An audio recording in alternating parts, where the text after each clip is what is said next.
Assalamualaikum warahmatullahi wabarakatuh. Saya Lina Inga Bawono, dengarkan saya Lutfiansyah dan Naila Hanan dari kelompok 4 akan menjelaskan tentang sistem pengendalian manajemen. Yang pertama adalah kelasiman pengendalian hasil.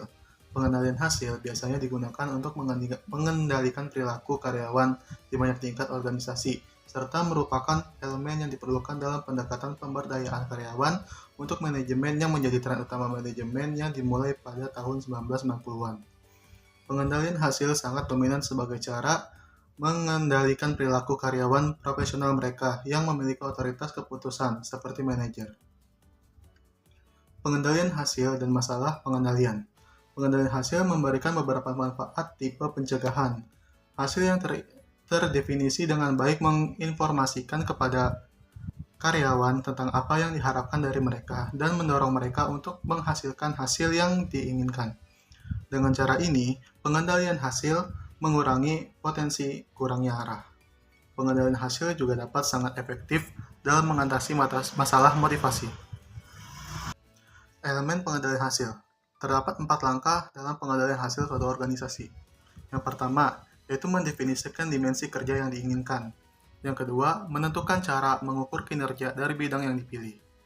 Yang ketiga, menentukan target kinerja pegawai. Dan yang keempat, menyediakan hadiah untuk setiap pencapaian untuk mendorong perilaku supaya mencapai hal yang diinginkan. Di sini saya akan menjelaskan mendefinisikan dimensi kinerja. Mendefinisikan dimensi kinerja yang tepat melibatkan penyiimbangan tanggung jawab organisasi kepada semua pemangku kepentingan mereka, termasuk pemilik, yaitu pemegang saham, debitur, karyawan, pemasok, pelanggan, dan masyarakat. Meskipun sama sulitnya menentukan dimensi kinerja yang diinginkan, sama pentingnya untuk memilih ukuran kinerja yang sesuai atau selaras dengan dimensi kinerja yang dipilih. Karena tujuan yang ditetapkan dan pengukuran yang dilakukan akan membentuk pandangan karyawan tentang apa yang penting. Yang selanjutnya ada kondisi yang menentukan efektivitas pengendalian hasil. Meski merupakan bentuk pengendalian yang penting di dalam organisasi, pengendalian tidak selalu digunakan secara efektif. Pengendalian dapat bekerja dengan baik ketika seluruh kondisi tersebut ada dalam perusahaan meliputi. Yang pertama, organisasi dapat menentukan hasil apa yang diinginkan di dalam wilayah yang dapat dikendalikan. Yang kedua, karyawan yang tindakannya dikendalikan pengaruh yang signifikan terhadap hasil yang mereka pertanggungjawabkan. Yang ketiga, organisasi dapat mengukur efektivitas hasil.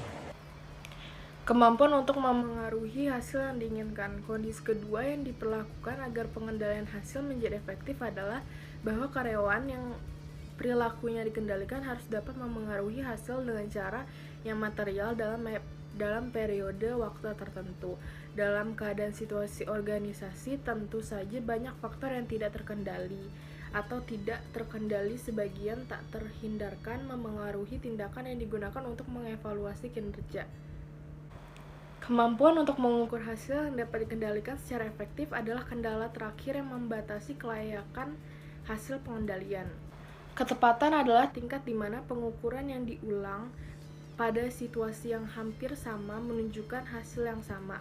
Objektivitas adalah objek yang seharusnya diambil, dan yang dimaksudkan dalam hal ini tidak dipengaruhi oleh perasaan seseorang atau interpretasi, maka hal ini menjadi tidak biasa atau objektif. Selanjutnya, tepat waktu adalah hal yang merujuk pada kesenjangan antara kinerja karyawan dan hasil. Soalnya dan mudah dipahami, yaitu memiliki kriteria agar dua aspek mudah dipahami, yaitu pertama, karyawan yang perilakunya dikendalikan seharusnya memahami bahwa mereka harus bertanggung jawab terhadap apa yang mereka lakukan. Kedua, yaitu karyawan harus memahami apa yang mereka lakukan untuk mempengaruhi pengukuran. Selanjutnya, efisiensi biaya adalah pengukuran yang dilakukan seharusnya menggunakan biaya secara efisiensi. Sekian dari kami, kurang lebihnya mohon maaf. Wassalamualaikum warahmatullahi wabarakatuh.